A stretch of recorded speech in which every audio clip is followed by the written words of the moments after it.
পেয়ে গেছি সেই ভাইরাল শশাওয়ালা। আপনি তো এর আগে ইন্টারভিউতে বলেছিলেন যে আপনি শশা বেচে প্রচুর টাকা ইনকাম করেছেন, আপনার শশা বেচে খুব লাভ। তা এখন পর্যন্ত আপনার শশার কিরকম পরিস্থিতি বলেন? শশা বেচে কিরকম হয়েছে এখন প্রতিদিন মোটামুটি? এখন ভালোই হয়েছে। ভালো হয়েছে? হ্যাঁ, ভালো হয়েছে। ক কুইন্টাল করে হয়েছে আপনার এখন এই মুহূর্তে শশা? এখন 8 কুইন্টাল 10 কুইন্টাল করে হয়েছে। কতটুকু আছে, 2 বিঘা না 3 বিঘা? 2.5 বিঘা আছে। 2.5 বিঘা লাগাইছেন আপনি না? তাহলে প্রতিদিন 10-12 হাজার হয়েছে। হ্যাঁ, 10-12 হাজার হচ্ছে।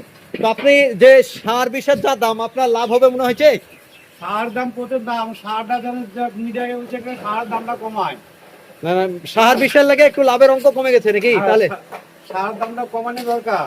আপনারা শুনছেন যে সেই ভাইরাল কৃষক, যে কৃষকের মুখে আমরা যে তথ্য তুলে ধরছি যে শশা চাষ করে কিন্তু তিনি লাখপতি হিসাবে পরিচিত এলাকায়। তো অবশ্যই আপনি যদি নতুন যারা শশা চাষ করবে তাদেরকে কি কি বলবেন? শশা চাষ করতে বলবেন না কি বল? শশা চাষ করতে বলবো। আর সারের দাম যেন কমায়। আচ্ছা, শশা সার বিষের দামের কারণে হয়তো লাভ কম হয়েছে, আপনি তা বলছেন। সার বিষের দামটা বেশি হয়ে গেছে। আচ্ছা,